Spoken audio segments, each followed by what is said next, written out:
थायरॉइडचा विषय नेमका मलाच देण्यासाठी त्यालाही कारण आहे आणि तेच माझ्या अनुभवातून मी सांगेन की थायरॉइडचा हा विषय मला का मांडायला दिले. तर गेली 9 वर्ष म्हणजे माझ्या वयाच्या 42व्या मी आपल्या या शतायुषी परिवारामध्ये सामील झाले.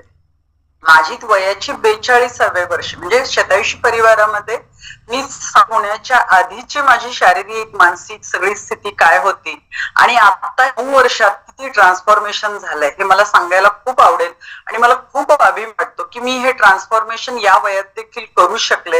इतका बिघाड शरीरात त्यानंतर मी ते करू शकले आणि याच्यात मला शतायुषी परिवारानं खूप मोठी केली. कारण जो काही माझ्यात बदल झाला, जे काही माझ्यात ट्रान्सफॉर्मेशन आलं त्याला पूर्ण आणि पूर्ण शतायुषी परिवाराचं मार्गदर्शन, शतायुषी परिवार इथं जसं सांगतात की फॉलोअपने खूप महत्वाचा, तर इथं माझ्या ग्रेट कोच आहेत सुजाताई आणि अनिल दादा, त्यांना खरंच माझं खूप खूप धन्यवाद. म्हणजे दिवसभर असं कुठलंच माझं हे पूर्ण होत नाही कॉन्व्हर्सेशन की ज्याच्यात माझ्या ह्या कोचेसचा माझं त्यांचं नाव आलं नसेल. कारण आयुष्य प्रत्येक अँगल वरती प्रत्येक क्षेत्रात त्यांनी मला इतकी मदत केली आणि इतकं टाकलाय त्यांनी आणि त्याच्यामुळे हे जबरदस्त ट्रान्सफॉर्मेशन आलंय आणि मी तो अंगाला अनुभव आवडेल. जेव्हा मी जॉईन झाले 42व्या वयाच्या 40व्या वर्षी, जेव्हा आरोग्याची पूर्ण वाट लागली होती अशा जॉईन झाले. मला अर्चिता ताई सुमेध सर यासारख्या लोकांचं खूप कौतुक वाटतं, खूप हेवा वाटतो की ह्या लोकांना सगळं बिघडायच्या आधी शतायुषी यांच्या आयुष्यात आला. माझ्या आयुष्यात तो खूप उशिरा आला आणि त्या उशिरा येण्याला पण मीच होत होते. अजून बऱ्यापैकी व्यवस्थित होतं आणि त्यावेळेला सुजाता ताई मला नेहमी सांगायच्या, कारण आम्ही आपल्या शतायुषी परिवार ही अगदी आयडियल पर्सन होतो. कारण मी आणि डॉक्टर साहेब आम्ही जवळजवळ, माझे मिस्टर डॉक्टर प्रसाद पाटील, आम्ही दोघंही जवळजवळ एक 16-17 वर्ष असतील अबोव 100 kg वेट घेऊन फिरत होतो आणि सुजाता ताईंशी आम्ही योगाच्या माध्यमातून जोडले गेलेलो होतो बरीच वर्ष. हा, हे ट्रान्सफॉर्मेशन, हे दिसणारं ट्रान्सफॉर्मेशन आहे, न दिसणारं ट्रान्सफॉर्मेशन ते तुम्ही माझ्या तोंडूनच ऐकाल. अशी मी शतायुषी परिवारात जॉईन होण्याच्या आधी आणि हा जस्ट जानेवारीत काढलेला फोटो आहे माझा आणि आता मी अशी झालेली आहे. आणि हे ट्रान्सफॉर्मेशन येण्याला फक्त आणि फक्त शतायुषी परिवार, या शतायुषी परिवाराबद्दल माझ्यात घडवून आणलेला आहे.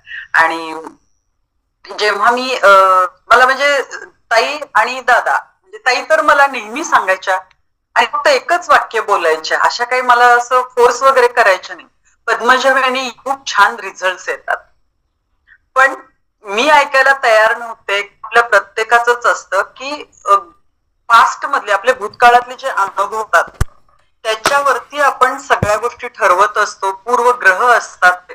कारण जेव्हा 16-17 वर्ष आम्ही 100 किलो वजन घेऊन होतो त्या मनाने शरीरात एवढे चॅलेंजेस होते आणि त्यामुळे इतके प्रयत्न करत होतो, म्हणजे शास्त्रीय अशास्त्रीय, म्हणजे त्याला काही सायंटिफिक नसलेले आणि ऍक्च्युली मेडिकल क्षेत्राशी संबंधित आम्ही तेवढं नॉलेज असून सुद्धा असे अशास्त्रीय सुद्धा प्रयोग आम्ही करत होतो की सुशिक्षित माणसानं करू नये असे प्रयोग देखील आम्ही करत होतो.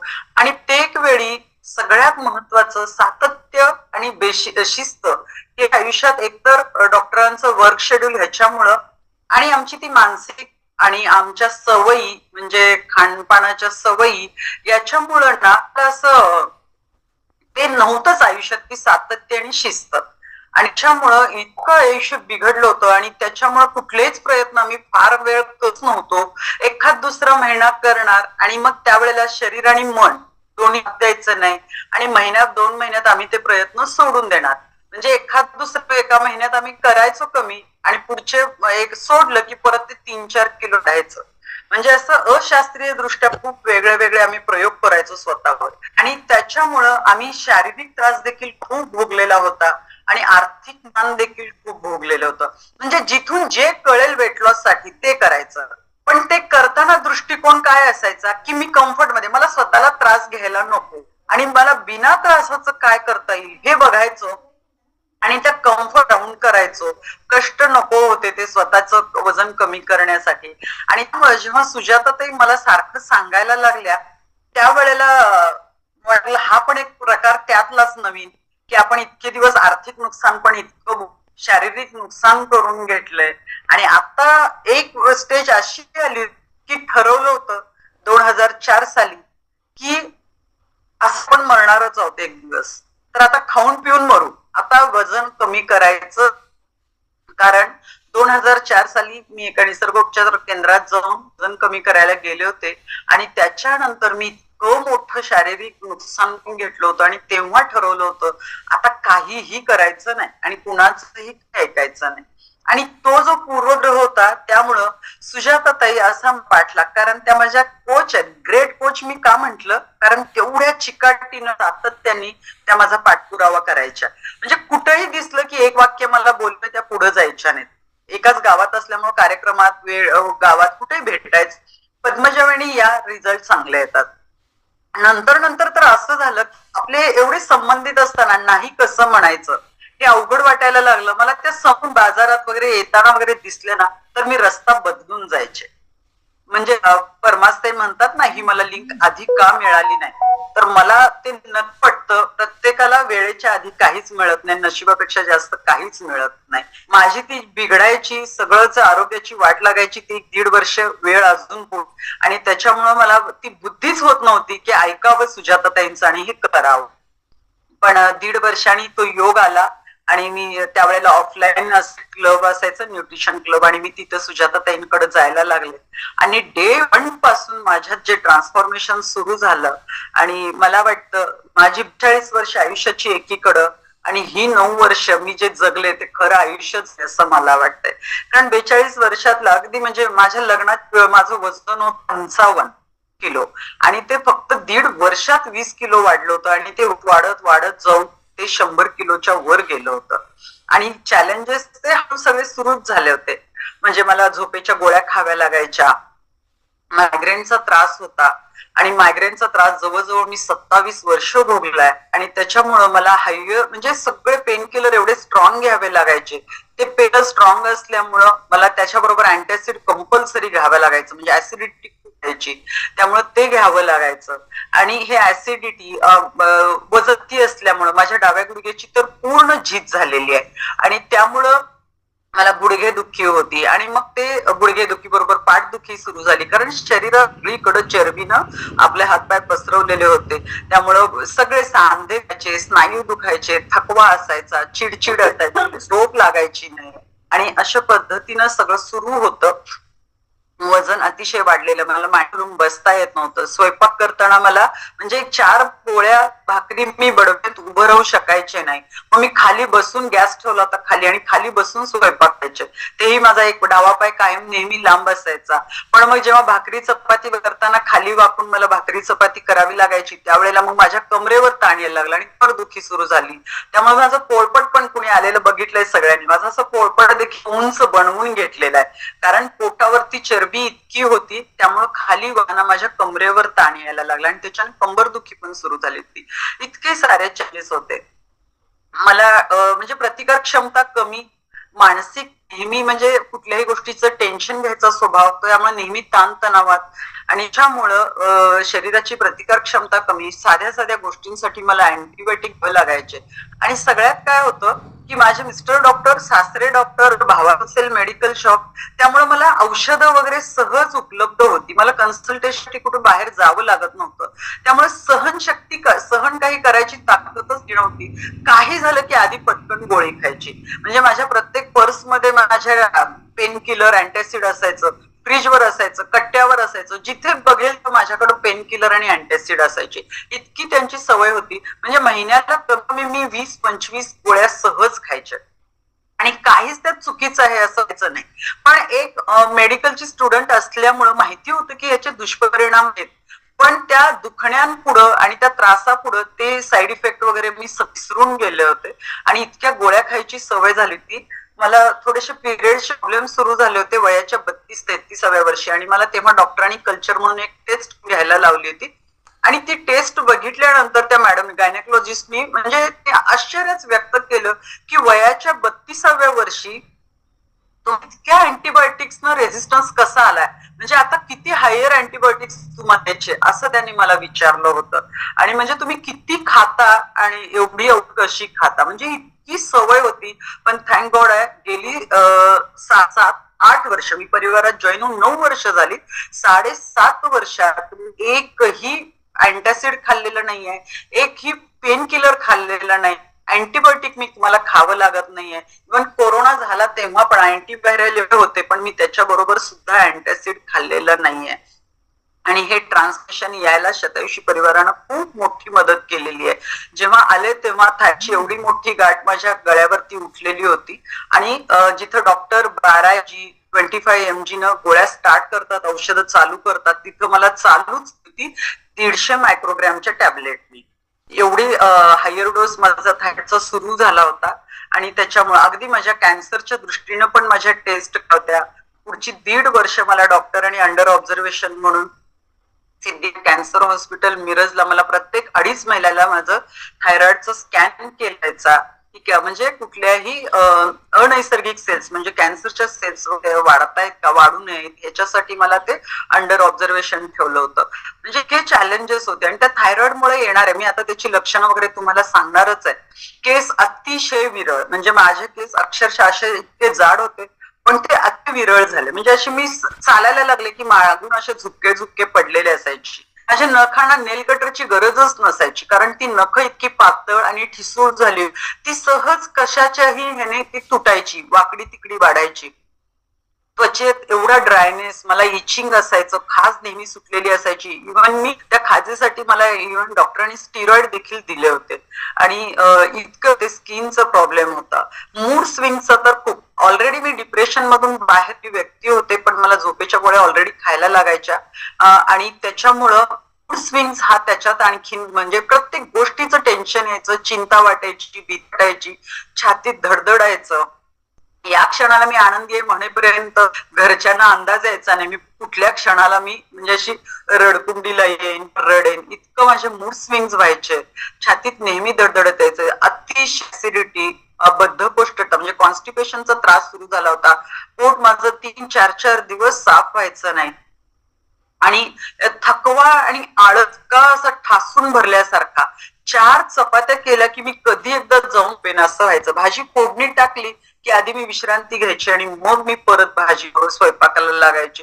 अशा सगळ्या सिच्युएशन मध्ये जात होते. आणि त्यावेळेला शतायुषी माझ्या आयुष्यात आला. हे सगळं माझ्या वयाच्या 42व्या वर्षापर्यंत हे सगळं म्हणजे ते मला आठवून देखील मला ते आठवायला देखील आवडत नाही. पण जो असतो तो आपल्या नेहमी स्मरणात राहिलेला असतो. आणि त्याच्यामुळे मी तुम्हाला हा माझा अनुभव सांगते. आता ह्या 9 वर्षात आलेल्या, आता माझं वय रनिंग 51 आहे. आणि जसं वय वाढेल तसं ऍक्च्युली आपल्याची झीज व्हायला लागते, आपले चॅलेंजेस वाढायला लागतात शारीरिक मानसिक. पण मी त्यातून रिव्हर्स आले. मी हे का सांगते तर आपल्याला डॉक्टरांनी सुद्धा सांगितलं होतं की थायरॉइडची गोळी तुम्हाला आयुष्यभर खावी लागेल.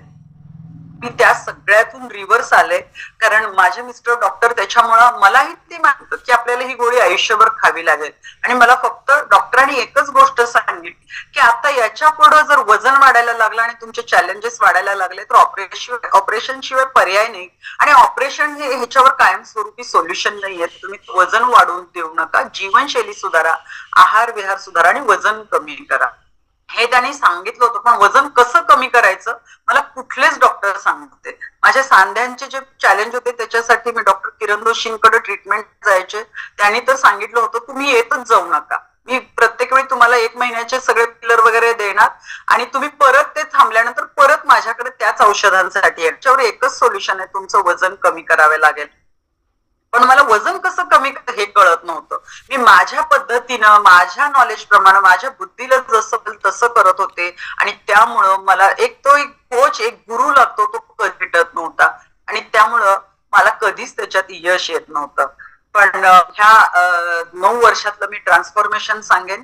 माझे केस आता अगदी आहेत, फक्त जे इव्हेंटला आलेले आहेत त्या सगळ्यांनी बघितलेले आहेत. नख माझी खूप छान पद्धतीने आता वाढतायत आणि मला फार आवडतं माझी नख वाढवायला वगैरे, आणि ती खूप छान पद्धतीने वाढते. स्किन माझी आधीपेक्षा माझी ती तजेलदार झाली. माझ्या बिशीतल्या राणी म्हणतात, कारण माझ्या बिशीमध्ये जास्त सगळ्यात वय माझं जास्त आहे, पण त्या म्हणतात माझा दिवसेंदिवस यंग होत आहेत ते. आणि जेव्हा मैत्रिणी एखादी स्त्री एखाद्या स्त्रीचं कौतुक करते तर मला वाटतं ते खरोखर असल्याशिवाय कुठली स्त्री दुसऱ्या स्त्रीचं कौतुक करत नाही. आणि ते त्या माझ्या मैत्रिणी मला तशा म्हणतात. इतकं त्या स्किन मध्ये चेंज झाले, सतत वेट लॉस केला मी, आणि मला सगळ्यात आनंद वाटतो माझी औषध मुक्त मी जगायला लागले. मी जिथं 2 किलोमीटर वॉकिंग करू शकत नव्हते, मी 6-7 सहज वॉकिंग करू शकते. मला वर्कआउट तर शक्यच नव्हता कारण गुडघ्याची एवढी इच्छलेली आहे, पण मी आता तास ते 1.5 तास मी वर्कआउट करू शकते. मग डाव्या पायाचं मेनिस्कस 2 वर्षापूर्वी मी जेव्हा इव्हेंटला गेले होते आपल्या बेंगलोरला, माझं मेनिस्कस म्हणजे गुडघ्याची गादी जी फाटली होती, डॉक्टरांनी सांगितलं होतं ऑपरेशन करावं लागेल. पण शतायुषी परिवाराचं मार्गदर्शन, योग्य आहार आणि योग्य पद्धतीनं केलेला व्यायाम याच्यामुळं ते विदाऊट ऑपरेशन कव्हर आणि तो मेनिस्कस क्लिअर झालेला असताना मी आता वर्कआउट करू शकते. आणि सगळ्यात महत्वाचं, अँटॅसिड पूर्ण बंद झाल्या, पेन किलर बंद झाले, अँटीबायोटिक घ्यायची वेळ आली नाहीये, आणि सगळ्यात महत्वाचं गेली 3.5 वर्ष माझी थायरॉइडची पूर्ण बंद आहे. जी वयाच्या 42व्या वर्षी चालू झाली ती 47व्या वर्षी पूर्ण डॉक्टरांनी बंद केली. म्हणजे माझ्या मिस्टरांनी, ज्या स्पेशल एंडोक्रायनॉलॉजिस्ट कडून माझी ट्रीटमेंट चालू होती त्यांनी गोळ्या बंद केल्या. पण त्या बंद घेताना आम्ही पण त्याची जबाबदारी घेतली, कारण डॉक्टर बंद करायला तयार नव्हते. तशी माझी 150 mg वरून पहिल्या 3.5 वर्षातच माझी गोळी 25 mg वर डॉक्टरांनी आणली होती. पण ती 25 mg ची गोळी डॉक्टर बंद करायला तयार नव्हते. या वयात एवढी गोळी बंद करून चालत नाही, एवढं तर तुम्हाला चालूच ठेवावं असं सांगितलं. पण मी सातत्याने स्वतःवरती काम करत होते. माझ्या कोचने एक शब्द सांगावा आणि तो मी ऐकले नाही, असं कधीच व्हायचं नाही. माझं डोकं मी बिलकुल चालवायचं. मी पण मेडिकलची स्टुडंट, घरी डॉक्टर आहेत, पण मी ते कधीच मी हे नाही. मला माझे कोच माझ्या आहारातले जे बदल सांगतायत, माझ्या व्यायामातले जे बदल सांगतायत, माझ्या मानसिकता चांगली ठेवण्यावरती जे जे करायला सांगतायत ते मी सगळं करायचे. आणि त्याच्यामुळे मला तो विश्वास होता की आपली गोळी जरी बंद झाली तरी आपल्याला परत काही त्रास नाही. आणि मग आम्ही जेव्हा त्या डॉक्टरांना ती गॅरंटी दिली तेव्हा त्यांनी फॉलोअप मध्ये राहायच्या ह्याच्यानी त्यांनी मला गोळी बंद करायला परवानगी दिली.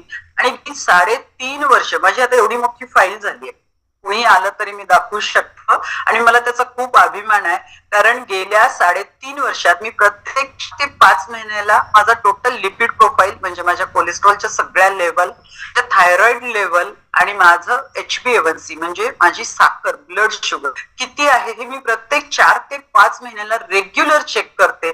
आणि जस्ट मला वाटतं 2 आठवड्यांपूर्वी मी ऍपल हॉस्पिटलला माझे सगळे म्हणजे लिव्हर फंक्शन, किड फंक्शन सगळे करून घेतलेले आहेत. तर सगळे रिपोर्ट आम्हाला आहेत. तर त्याच्यासाठी मी माझ्या शतायुषी परिवाराला अगदी मनापासून म्हणजे करते आणि धन्यवाद मानते. कारण फक्त कोचच नाही, इथं माझ्या आजूबाजूला जे इतर लोक कोचिंग करतात त्यांचं सुद्धा सहकार्य खूप असतं. आणि मला वाटतं इथं जे जे एक्सपिरियन्स शेअर होतात ना, त्या प्रत्येक एक्सपिरियन्स शेअरचा माझ्या मानसिकतेवर खूप मोठा परिणाम होतो. आणि त्याच्यामध्ये एवढे बदल, एवढे वनिताताईंचा एक्सपिरियन्स असू दे किंवा प्रगती काकूंचे, मिलिंद सरांचा असू दे, मोळके अण्णांचा असू दे, हे सगळ्यांचे एक्सपिरियन्स ऐकलं की वाटतं आपलं दुःख खूप छोटं आहे, आपली वेदना खूप छोटी आणि आपण त्याच्यावर मात करू शकतो. आणि मला तो विश्वास इथून खूप मिळाला आणि त्याच्यामुळे मी त्याच्यातून मुक्त झाले. आणखीन एक महत्वाचं की जे मी 5-5.5 वर्ष अँटी डिप्रेशन म्हणजे अँटीसायकेट्रिक ट्रीटमेंट घेत होते डिप्रेशनसाठी, आणि त्याच्यातून मी मुक्त झाले होते. त्याच्यात माझ्या परिवाराचं मला खूप मोठं, माझ्या मिस्टरांचं आणि माझ्या परिवार खूप मोठं योगदान होतं. त्यांनी खूप सपोर्ट केलं होतं, त्यातून बाहेर आले होते. पण बारीक सगळं टेन्शननी मला आठवड्यातून कमीत कमी 3 ते 4 दिवस झोपेची गोळी खाल्ल्याशिवाय मला लागत नव्हती, चालतच नव्हतं. आणि ती झोपेची गोळी, आणि ते काही एवढं विशेष वाटत नव्हतं तेव्हा. 5.5 वर्ष मी अँटीसायकेट्रिक ट्रीटमेंट घेतली होती. दिवसातून 3-4 वेळा मी घ्यायचे आणि मी निव्वळ झोपून राहायचे. पण त्या मानाने आठवड्यातून आता 2-3 झोपेच्या गोळ्या घ्याव्या लागतात, मला काहीच विशेष वाटत नव्हतं. पण शतायुषी परिवारामध्ये नंतर लक्षात आलं हे सुद्धा किती त्रासदायक आहे आणि किती दुष्परिणामकार आहे.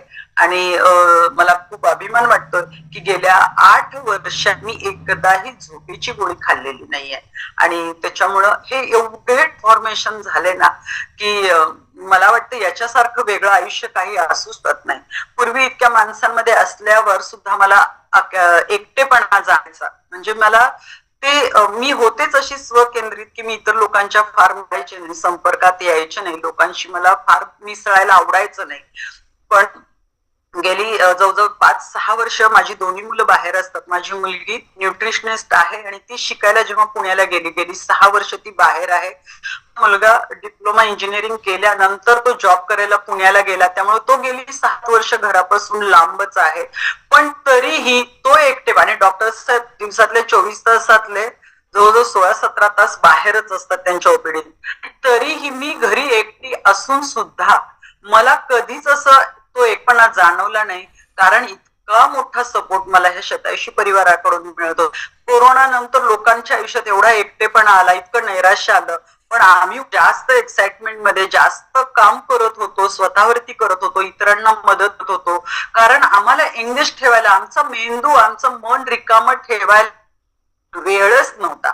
सकाळी योगाचा वर्ग, वर्कआउटची बॅच असायची, मग त्याच्यानंतर आपलं मॉर्निंग फ्यू स्टेशन, त्याच्यानंतर त्यावेळेला काहीच करायला काम नव्हतं आणि त्यावेळेला मग ते रिडिंगचा क्लब असायचा, पुस्तकं वाचायचं, दुपारी परत प्राणायामचा वर्ग असायचा, संध्याकाळी परत आपले मोठे लीडर्स मेंटॉर्स लोक आम्हाला ट्रेनिंग द्यायचे.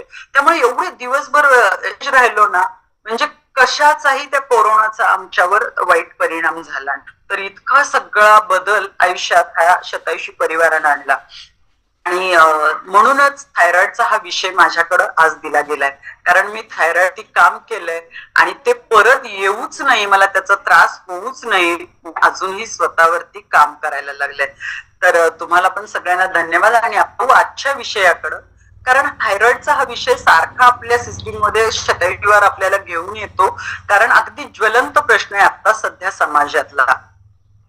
थायरॉइड हा आपल्या हार्मोनशी रिलेटेड एक आजार आहे, ग्रंथी आहे ती त्याची, पण त्याच्याशी आधारित आहे. आणि ह्या थायरॉइडच्या ह्याच्यामध्ये जे काही आजार आहेत त्यातला पहिला आजार आहे 1 नंबरवर, तो आहे मधुमेह. आणि 2 नंबर त्याच्या खालोखाल जर कशाचे पेशंट जास्त असतील, इम्बॅलन्सचे, तर ते आहेत थायरॉइडचे.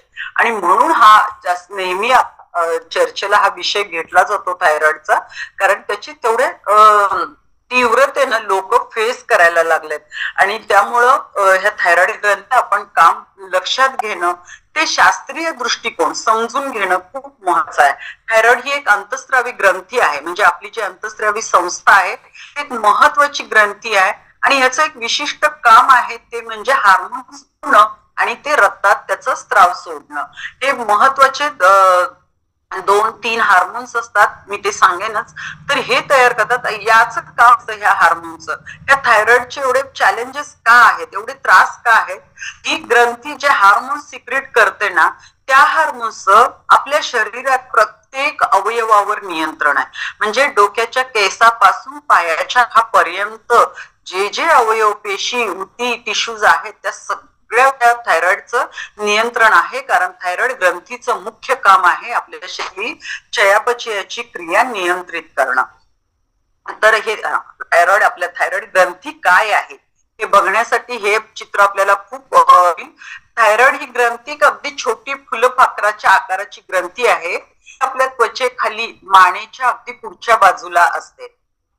आपल्या हे लक्षात येते बघा, जिथं दाखवलंय इस्थमस म्हणून दाखवलंय, आणि ती राईट लोब लेफ्ट लोब, म्हणजे 2 त्याचे लोब असतात, डावीकडं आणि उजवीकडं. ही तशी ती लोब विभागलेली आहे आणि ते इस्थमस म्हणून जे दिसतंय त्याच्याने ते जोडले गेलेले आहेत. Sumit sir, okay.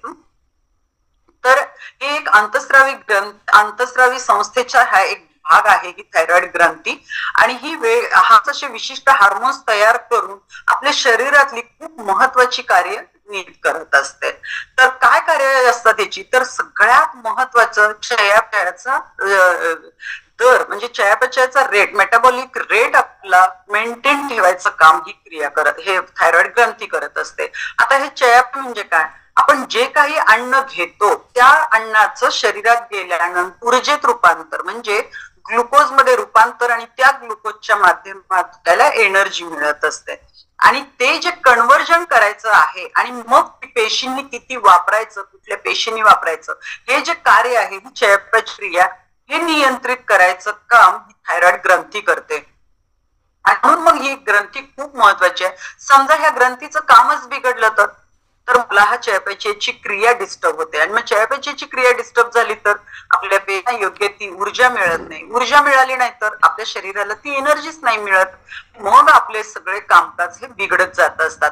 आणि म्हणून ही चयापचयाची क्रिया नियंत्रित करायचं, पेशींपर्यंत ऊर्जा पोहोचवायचं महत्वाचं काम ग्रंथी करत असते. तर ही थायरॉइड ग्रंथी मी जे म्हटलं ग्रंथी अंतःस्रावी म्हणजे एंडोक्रायनल सिस्टीम आहे. हे एक ग्रंथींचं आपल्या शरीरात एक जाळं आहे, जाळं तयार झालंय, म्हणजे आपण नेट इंटरनेट तसं अंतःस्रावी ग्रंथीचं हे एक आपल्या पूर्ण शरीरात जाळं आहे. आणि हे वेगवेगळे हार्मोन्स तयार करतात आणि ते रक्तात स्त्रवण त्याचं असतात, म्हणजे सोडत असतात.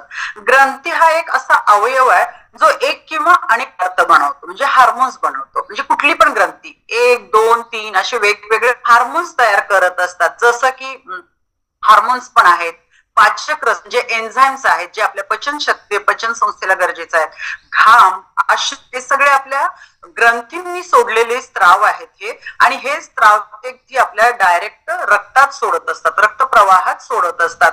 आणि ही हार्मोन्स हे जे ग्रंथी जे हे स्त्राव सोडतात त्यातलं महत्वाचं हार्मोन्स असतो, ही केमिकल्स आहेत जी रक्ताद्वारे आपल्या अवयवापर्यंत जसे त्वचा, स्नायू, पेशी, टिश्यू इथपर्यंत संदेश वहन करत असतात, आपल्या शरीराच्या कार्याचा समन्वय साधत असते. म्हणून हे सिग्नल आपल्या शरीराला काय करायचं, कसं करायचं, कधी करायचं, हे सगळे सिग्नल असतात. बघा, आपल्याला ठरवायला लागत श्वासोच्छ्वास घ्यायचा किंवा म्हणजे हाताला चट असला तर आपण तो हात कसा लगेच मागं घेतो.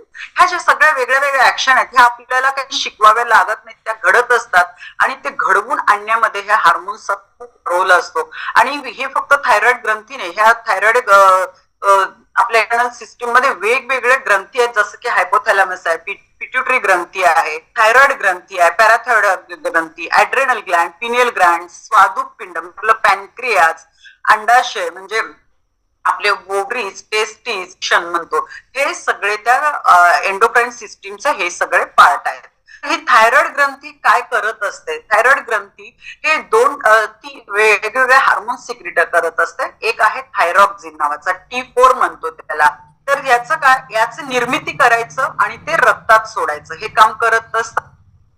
T4 हे एक प्रायमरी हार्मोन आहे जे थायरॉइड हार्मोन तयार करतं, आणि त्या थायरॉइड या T4 चा पुरेपूर वापर करतं.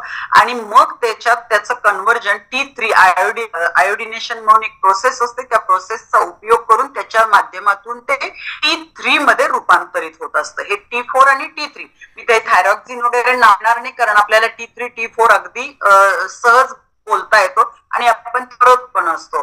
तर हे हार्मोन आपल्या वेगवेगळ्या प्रक्रियांद्वारे टी मध्ये कन्वर्ट होत असतं. हे अगदी पुरेपूर प्रमाणात सिक्रिट, याचा चयापचयावर परिणाम फारसा नसतो.